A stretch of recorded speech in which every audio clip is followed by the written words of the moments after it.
हम सब ने एक ना एक दिन इस आलमे अरवा से चले जाना है। ये जीस की एक हकीकत है। आपने जाना, मैंने जाना, सबने जाना है। क्यों ना हम भी भाई की तरह सोहने रब की सोहनी मखलूक का ज्यादा से ज्यादा ख्याल रखें। क्यों ना हम इस सुप्रीम पावर के सामने सरेंडर करें, यानी कि सजदा रेज रहें और किसी का भी दिल दुखाने से बचें। सख्त अल्फाज, गुस्सा करना, किसी की राह में मुश्किलात पैदा करने की बजाय भाइयों की तरह आसानियां पैदा करें।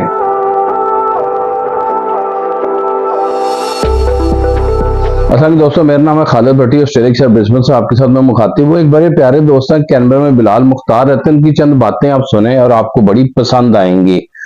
वो कहते हैं कि अपने कजन के बारे में, ये दुनिया की हकीकत है, कहते हैं वो चमकता सितारा दूर कहीं खो गया। यानी कि कह रहे हैं कि हमारे कजन और दुख के साथी कीमती भाई नियाज तुरक अब हम में नहीं रहे।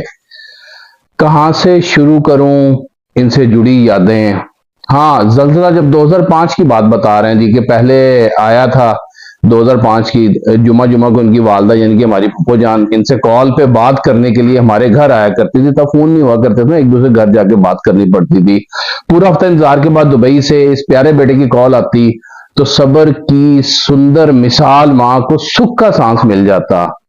औलाद को पैदा करना, पालना, फिर दूर समुंदर पार भेजना कड़े इम्तिहान और सब्र का मामला होता है। और ये 2000 के अवाइल की बात है, जब स्काइप, फेस टाइम तो दूर की बात, सोशल मीडिया भी शुरू नहीं हुआ था। हल्की हल्की भूरी दाढ़ी, इनके सुर्ख और सफेद गोल मटोल भरे चेहरे पर खूब सजती थी दाढ़ी। एक सफेद टोपी जरा सिरकी हुई इनके सर पे अक्सर मुशाहिदा में आती थी। धीमे धीमे चलते हुए मोटे हाथों के साथ प्यार से मुसाफा किए करते थे। सबके बहन भाई ऐसे ही होते हैं, जो आपके गुजर गए आप भी सोचिए ऐसे ही होंगे। चेहरे पे एक समझदाराना और जहानत भरी मुस्कान तो हमेशा ही रहती थी। कहते मैं गुज़िश्ता साल जब पाकिस्तान गया तो हमेशा की तरह स्पेशल दावत पे बुलाया। इनका घर दरिया किनारे मस्जिद अक्सा के पीछे ही तामीर किया गया था।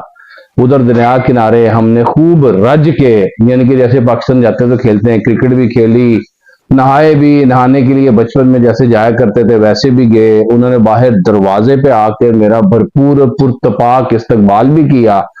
बड़े होने की परवाह किए बगैर अपने छोटे से कजन यानी कि बिलाल को सीने से लगाया। पुरतपाक दावत के साथ खलूस भी बिल्कुल टपक रहा था। मुझे कहने लगे, बिलाल तुम जब भी नेपाल गए थे मुझे तुम बता देते, मैं वहां पर मेरे दुबई के जमाना का दोस्त रहता, वो तुम्हारी बड़ी खिदमत करता, तुम्हारा ख्याल रखते।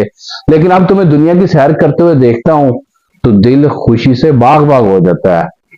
सामने फिर कबूतर फड़फड़ा रहे थे। कहने लगे कि मेरा ये शौक अब मेरे बेटे में मुंतकिल हो रहा है और अब वो शौक से लाता कबूतरों को, इनका खूब ख्याल रखता है।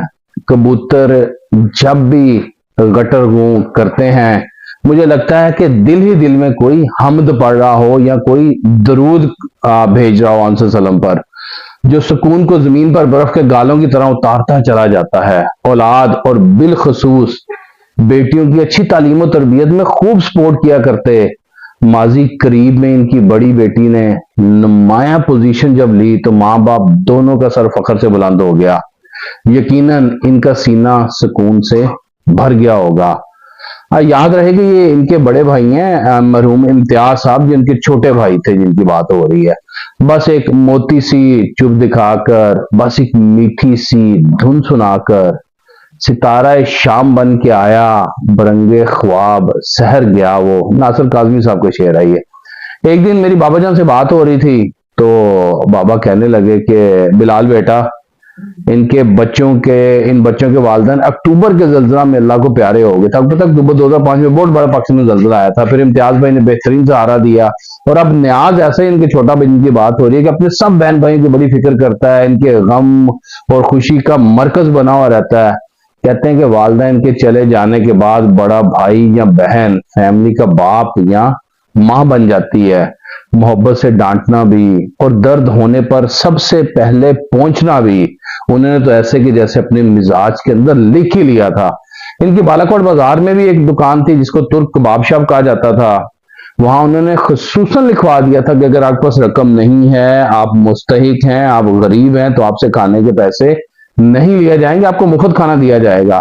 वहीं वतन से मोहब्बत का ये आलम था कि कबाब के ऊपर भी, जैसे हम केक के ऊपर चीजें नहीं बनवाते, कबाब के ऊपर भी सब्जो सफेद हिलाली पर्चे बनाया करते थे। पाकिस्तान झंडा दुकान के बाद हमेशा लहरा रहा होता था।